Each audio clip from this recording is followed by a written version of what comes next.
নমস্কার, আমি সঞ্জয় চন্দ্র রায়, সহকারী শিক্ষক গণিত।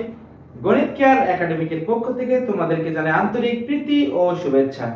প্রিয় শিক্ষার্থীবৃন্দ, আজকে আমরা তোমাদের গণিত বইয়ের 22 পৃষ্ঠা অনুশীলনী 4.1 থেকে যে অঙ্কগুলো আছে সেই অঙ্কগুলো আমরা সমাধান করব। তো চলো আমরা ক্লাসটি শুরু করি। প্রথমেই দেখো তোমাদের অনুশীলনী 1.4 এর 1 নম্বর যে অঙ্কগুলো আছে, নিচে ভগ্নাংশ যুগল সমতুল কিনা তা নির্ধারণ করো। এই অঙ্কগুলো করতে গেলে আমাদের একটি সূত্র মনে রাখবে। সূত্রটি হচ্ছে প্রথম ভগ্নাংশ লবের সাথে দ্বিতীয় ভগ্নাংশের হরের গুণফল এবং প্রথম ভগ্নাংশের হরের গুণফলের সাথে দ্বিতীয় ভগ্নাংশের লবের গুণফল যদি সমান হয় তাহলে কিন্তু আমাদের ভগ্নাংশ দুটি সমতুল হবে। তো চলো অঙ্কটি আমরা সমাধান করি। তাহলে দেখো তোমাদের ক নাম্বার সমাধান।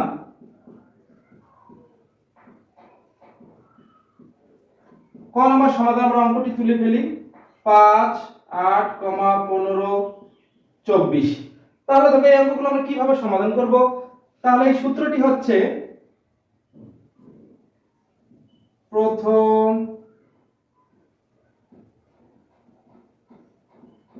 ভগ্নাংশের লবের সাথে আমাদের দ্বিতীয় ভগ্নাংশের হরের গুণফল সমান সমান দেখো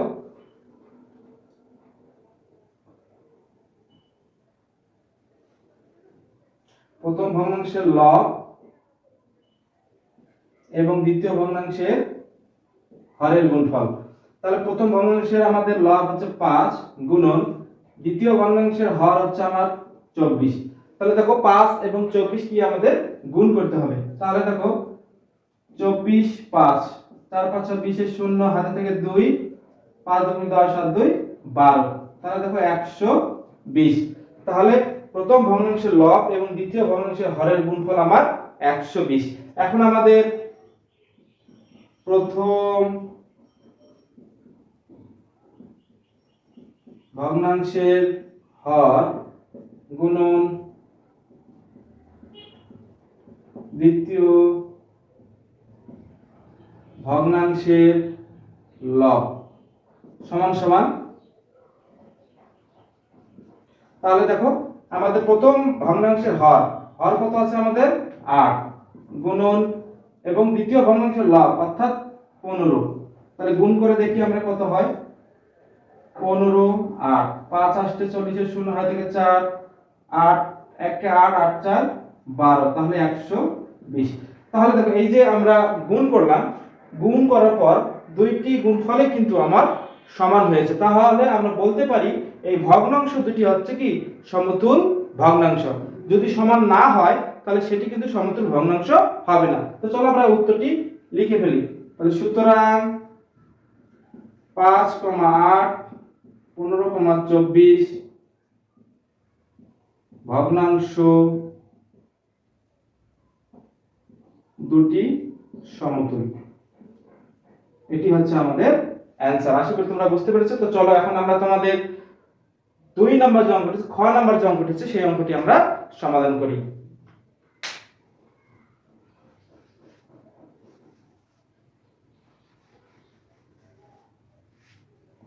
তাহলে দেখো খ নম্বর অঙ্কটি আমরা সমাধান করি। এগুলো আমরা কষ্ট করে লিখবো না, তোমরা একটু বুঝে নিও কষ্ট করে। তাহলে দেখো খ নম্বর অঙ্কটা হচ্ছে 7, 11, 14, 33।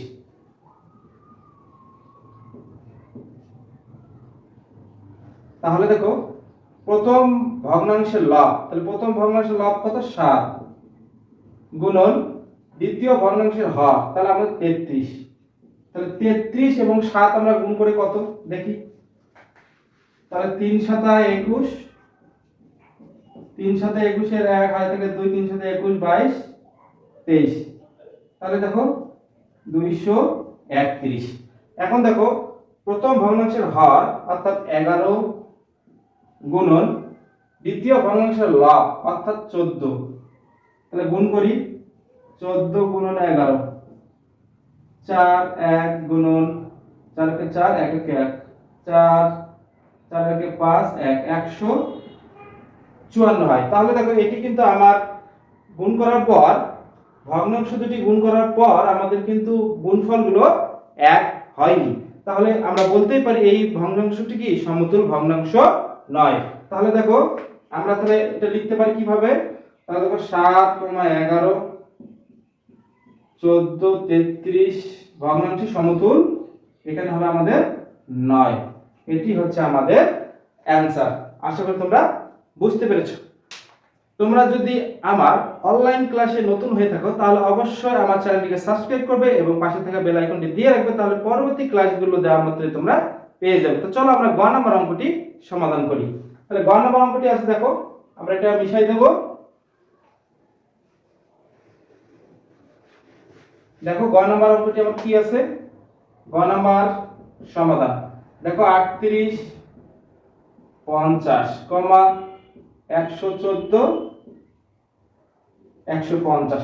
তাহলে দেখো প্রথমে আমাদের প্রথম ভগ্নাংশের লব অর্থাৎ 38 গুণন, তারপরে দেখো দ্বিতীয় ভগ্নাংশের হর অর্থাৎ 150, সাথে আমাদের গুণ করলে কত হয় দেখো, তাহলে 150 গুণন 38, তাহলে দেখো 8 0 0 5 8 40 0 হয় থেকে 4 8 4 12, এক ঘর বাদ 3 0 0 3 5 15 5 হাতে থেকে 1 3 একে 3 আর একে 4 0 0 7 5 অর্থাৎ 5700।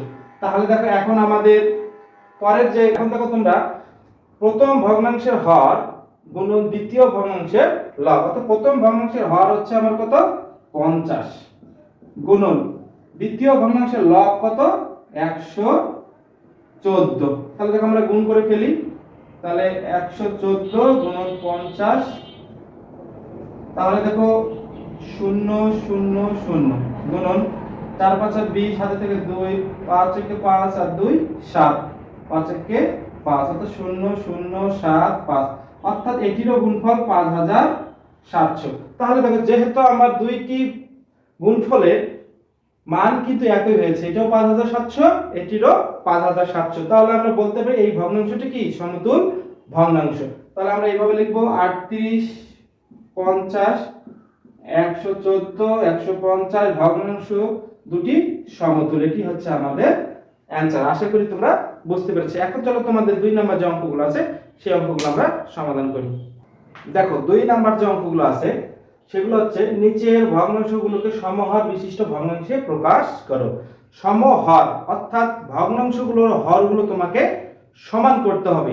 তাহলে চলো আমরা অঙ্কগুলো সমাধান করি। প্রথমেই দেখো ক নাম্বার সমাধান আমাদের, ক নম্বর অঙ্কের সমাধান দেখো প্রথমে আমাদের এখানে 2 5, 7 10, 40 এর 9, এই যে আমাদের ভগ্নাংশগুলো এখানে দেওয়া আছে, এই ভগ্নাংশগুলোকে আমাদের সমহর ভগ্নাংশে রূপান্তর করতে হবে। সমহর ভগ্নাংশে রূপান্তর করতে গেলে তোমাদেরকে প্রথমে এই যে হরগুলো আছে এই হরগুলো কি করতে হবে, লসাগু করতে হবে। যে লসাগুটা বের হবে সেটি হচ্ছে আমাদের হর হবে, এবং সবগুলো ভগ্নাংশের হর কিন্তু আমাকে কি তখন সমান করতে হবে। তো চলো আমরা অঙ্কটা সমাধান করি। তাহলে দেখো প্রথমে ভগ্নাংশের হর গুলোর লসাগু, তাহলে দেখো কত আছে 5, 10, 40, তাহলে 5 দিয়ে যায় 5 একে 5 5 দুগুণে 10 5 আষ্টে 40, তাহলে 2 দিয়ে যায় 1 2 একে 2 4 দুগুণে 8, তাহলে লসাগু কত হবে, তাহলে দেখো 5 দুগুণে 10 4 10 40, তাহলে লসাগু কত, লসাগু হচ্ছে আমরা এইভাবে লিখব 5 গুণন 2 গুণন 4 সমান সমান হচ্ছে 40। তাহলে দেখো ভগ্নাংশের হরগুলোর লসাগু হচ্ছে 40। এখন আমাদের দেখো প্রথম ভগ্নাংশ দ্বিতীয় ভগ্নাংশ তৃতীয় ভগ্নাংশের হরগুলো সমহর করতে হবে অর্থাৎ সমান করতে হবে। তাহলে দেখো সুতরাং প্রথম ভগ্নাংশ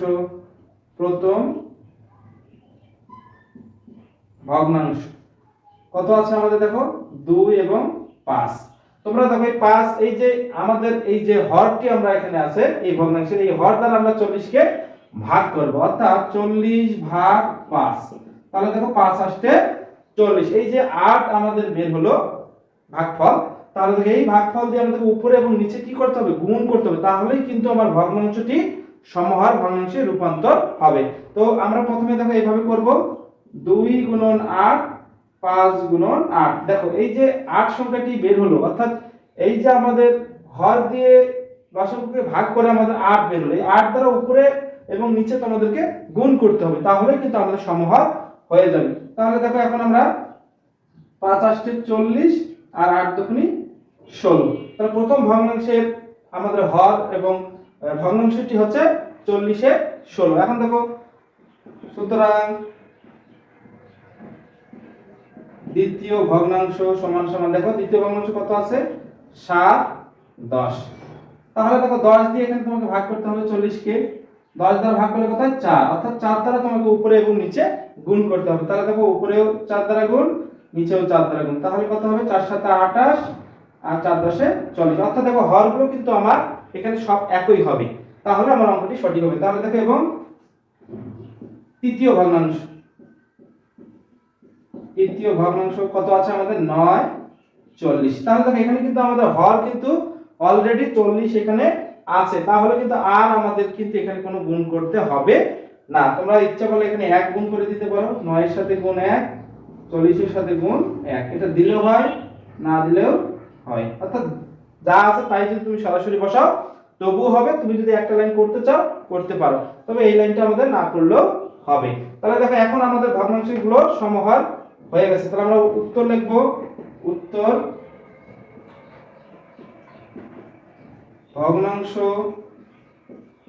গুলোর সমহর, সমহর বিশিষ্ট ভগ্নাংশগুলো আমরা এইভাবে লিখতে পারি, অতএব সমহর বিশিষ্ট ভগ্নাংশ গুলো হলো, দেখো প্রথমে আমাদের কত আছে 16 40 কমা, তারপরে কত 40 28, তারপরে কমা 40 9। এটি হচ্ছে আমাদের অ্যানসার। আশা করি তোমরা বুঝতে পেরেছো। এখন তোমাদের খ নাম্বার যে অঙ্কটি আছে সেই অঙ্কটি আমরা সমাধান করতে। দেখো খ নাম্বার অঙ্কটি কি আছে, তাহলে আমরা এগুলো মিশাই দেব।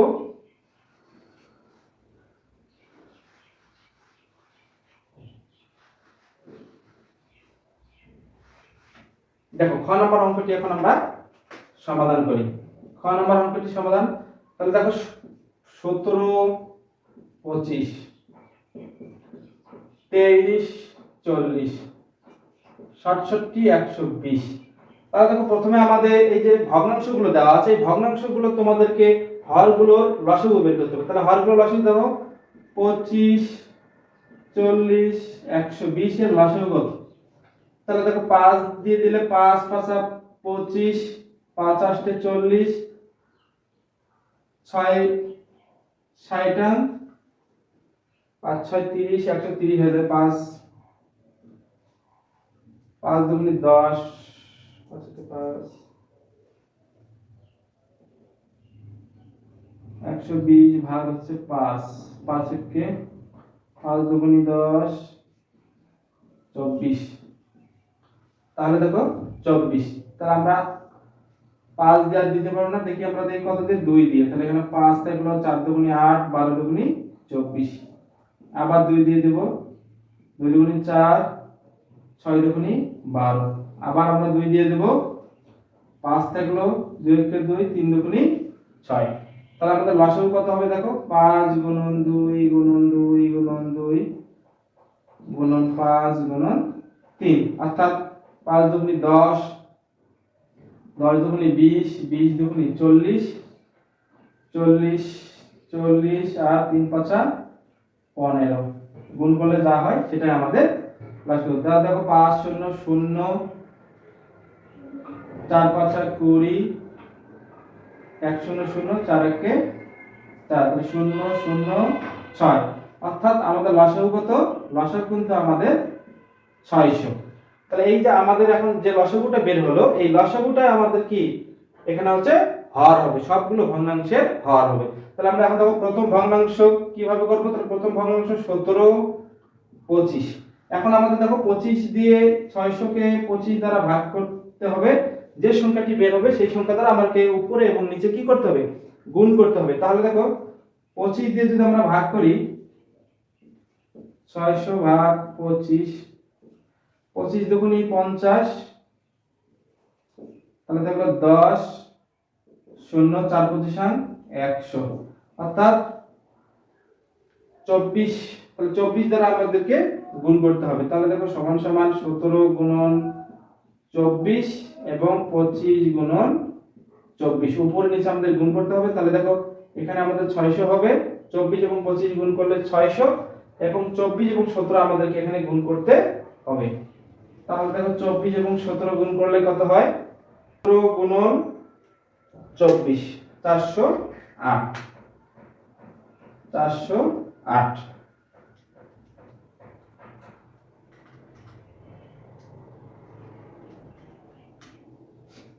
তাহলে দেখো পরের ভগ্নাংশটা কত আছে আমাদের, 23 40। তাহলে দেখো 40 দ্বারা আমাদের প্রথমে কি 600 কে ভাগ দিতে হবে। তাহলে দেখো 600 কে যদি আমরা 40 দ্বারা ভাগ দেই তাহলে কত হয়, তাহলে দেখো 600 ভাগ 40, তাহলে আসে আমাদের 15, অর্থাৎ 15 দ্বারা আমাদেরকে উপরে এবং নিচে গুণ করতে হবে। তাহলে দেখো 23 গুণন 15, আমরা উপরেও গুণ করলাম নিচেও গুণ করলাম। তাহলে দেখো এখন আমাদের সংখ্যাটি কত এখানে বের হবে, 600, এবং 15 এবং 23 গুণ করলে কত হয়, 15 গুণন 23 345। এই গেল আমাদের দ্বিতীয় ভগ্নাংশ। এখন দেখো তৃতীয় ভগ্নাংশ কত আছে আমাদের, 120, আর উপরে আছে 67। তাহলে কত গুণ করতে হবে, তাহলে দেখো এটাকে আমাকে 120 দ্বারা ভাগ করতে হবে। তাহলে দেখো 600 কে যদি আমরা 120 দ্বারা ভাগ করি,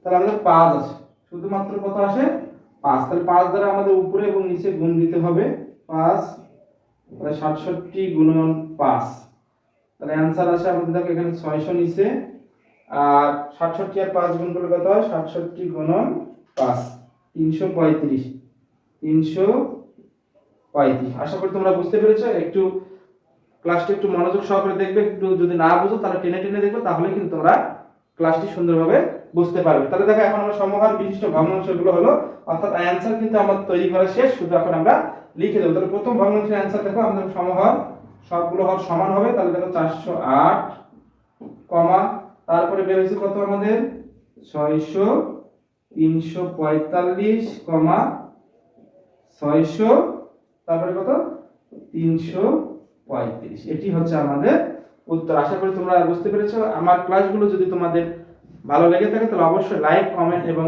আমার চ্যানেলটিকে সাবস্ক্রাইব করে পাশে থাকা বেল আইকনটি দিয়ে রাখবে, তাহলে পরবর্তী ক্লাসগুলো দেওয়া মাত্রই তোমরা পেয়ে যাবে। তাহলে আজকের ক্লাসটি এখানে শেষ করছি। ধন্যবাদ তোমাদেরকে।